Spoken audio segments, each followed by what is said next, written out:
my friends. TC, if you're hearing this, did you go on Facebook and Messenger and then put the guy's name in? Because if you didn't do that, I don't know what CC and P means. Okay, sorry, I don't know what that acronym means. But if you go on Facebook or Messenger and then put his name in, you should be able to, get him. And if you're still having problems, just tell me, and I'll see if I can't allow you to have his phone number. Okay, he doesn't always have his cell with him, so okay, because I want you to get that deal if that's something that you really want. All right. Okay, so we last ended on page 191 of the Swedenborg sampler, which I'm going to start with.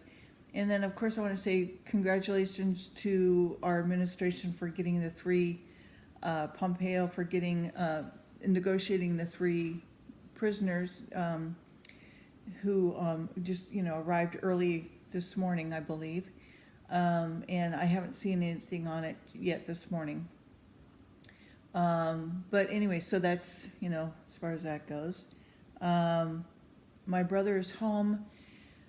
He has a wonderful friend that took really good care of him and just went way beyond, what friends normally do for each other.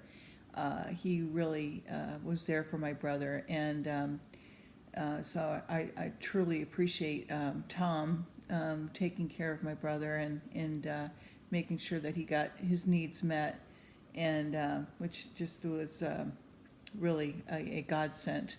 So I appreciate that very much. And anyway, so he's on his way. It's just going to take time. And poor man, he's just been through a lot this year and last year. Woof. Anyway, let's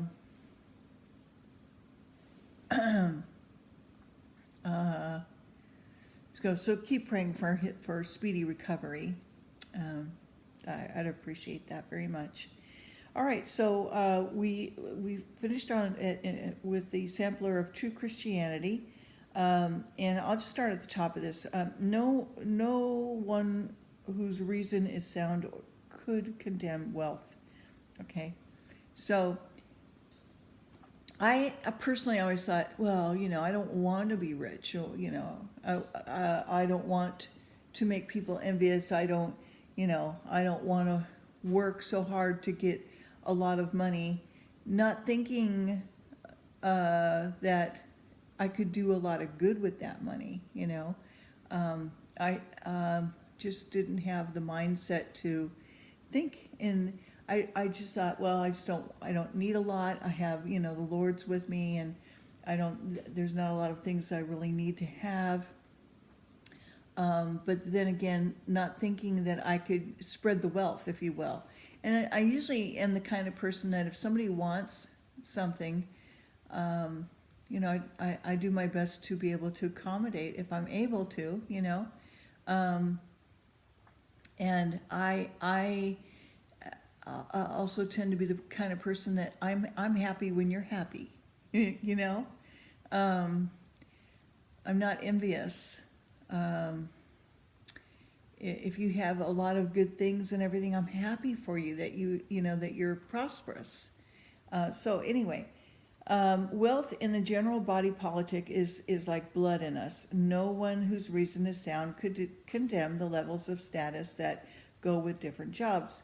There are the monarch's hands, the pillars of society, provided a spiritual love for status takes priority over an earthly sense-oriented love for it. In fact, there are government positions in heaven, and there is a status that goes with them, but because the people who fill these positions are spiritual, the thing that they love the most is to be useful. So that's good, so if you have that kind of attitude to be a servant, if you have a lot, then you want to serve others, kind of like, Rose Kennedy telling her, her children, or was it Ethel Kennedy telling her children, we need to have the spirit of being of service to others, because they were given so much, They want to share that with others and to help others and lift others up. I always like that idea. We take on a completely different condition if love for the world or for wealth constitutes the head, meaning that this is our dominant love. Then love for heaven leaves the head and goes into exile into the body. People who are in this state prefer the world to heaven. They do indeed worship God, but they do so from a love that's merely earthly, a love that leads them to take credit for all of their acts of worship. They also do good things for their neighbor, but they do them to get something back in return. In this case, people like this, in the case of people like this, heavenly things are like the clothes in which they strut about, garments that we see as shining, but angels see as drab. When love for the world inhabits our inner self and love for heaven inhabits our outer self, then love for the world dims all things related to the church and hides them as if they were behind a piece of cloth. Love for the world or for wealth comes in many forms. However, it gets worse the closer it approaches to the miserlessness. At the point of miserlessness, the love for heaven becomes dark. This love also gets worse the closer it approaches to arrogance and a sense of superiority over others based on love for oneself. It is not as detrimental when it tends towards wasteful indulgence. It is even less damaging if its goal is to have the finest things the world has to offer, like a mansion, fine furniture, fashionable clothes, servants' horses, carriages in grand style, and things like that. With any love, its quality depends upon the goal that focuses on and intends to reach. Love for the world and for wealth is like a dark crystal that suffocates light and breaks it only into colors that are dull and faded. It's like a fog or a cloudiness that blocks the rays of the sun. It's also like wine in the first stages. The liquid tastes sweet, but it upsets your stomach. From heaven's point of view, people like this look hunchback, walking with their heads bent down, looking at the ground, and when they lift their head towards the sky, they strain their muscles and quickly go back to looking downward. The ancient people who were part of the church called people of this kind mammons. The Greeks called them Plutos. If, however, love for ourselves or love of power constitutes the head, then love for heaven goes down the body to the lower legs. The more this love grows, the more love for heaven moves through the ankles to the feet. If love for ourselves grows even more, love for heaven passes through the shoes and is trampled. There is love for power that comes from loving neighbor, love for power that comes from loving ourselves. People who have love for power that comes from loving their neighbor are ambitious for power for the purpose of benefiting both the general public and individual citizens. In heavens, in fact, power is entrusted to people like this. If an emperor, monarch, general, who are born and raised to be leaders, humble themselves before God, they sometimes have less self-love than people who come from a lowly family and whose pride makes them long for superior status over others. On the other hand, people who have love for power that comes from loving themselves use love for heaven as their footstool. They put their feet on it in a view of the crowd. If there is no crowd in sight, they either toss it into the corner or throw it out the door. Why? Because they love only themselves. As a result, they plunge the willing and thinking of their minds into self-absorption.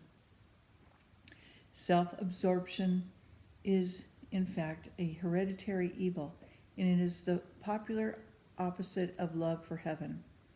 If we have a love for power that comes from loving ourselves, we also have evils that accompany that love.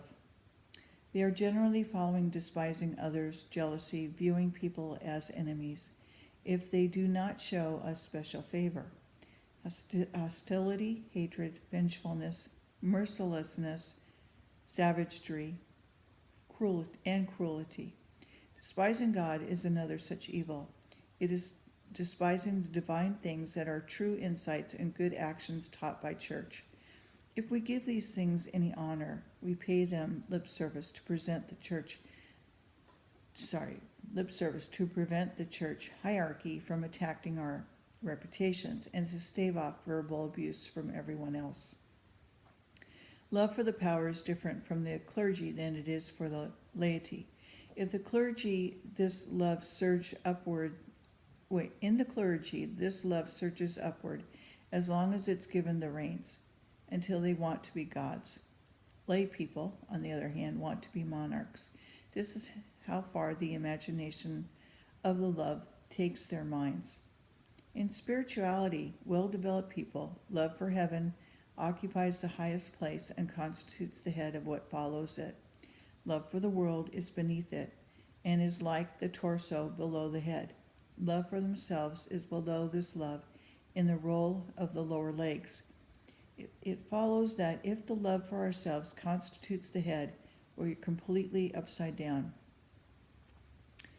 In that case, we look to the angels like people sleeping with their heads on the ground and their rear ends up in the air. When people like this are worshiping, they look as if they are frolicking on all fours like panther cubs. Furthermore, they look like various kinds of two-headed creatures. The head on top has the face of a wild animal, while the other below it has a human face that is constantly pushed down from above and forced to kiss the ground. All people of this type are sense-oriented. They are like the people described above in Sanskrit 402. All individual members of humankind are the neighbor we are to love, but in different ways depending on the type of goodness they have. We are not born for our own sake. We are born for the sake of others. That is, we are not born to live for ourselves alone. We are born to live for others. Otherwise, society would not be cohesive and there would be no good in it. There's a common saying that we are all neighbor to ourselves. The body of teaching on goodwill, however, shows how we should understand this. We are all supposed to provide ourselves with the necessities of life, such as food, clothing, and a place to live. Many other things that are required by the civic life in which we participate. As we provide these things not only for ourselves but also for our loved ones, not only for the present but also for the future, if we do not provide ourselves with the necessities of life, we are in no state to practice goodwill because we lack everything. How we are to be neighbors to ourselves, however, can be shown through the following analogy. We should all provide our bodies with food. This has to come first, but the goal is to have a sound mind and a sound body. We also ought to provide our mind with its food, that is, things that build intelligence,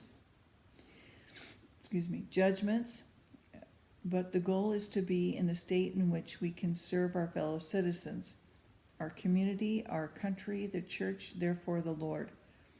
People who pursue this goal are provided well for themselves to eternity.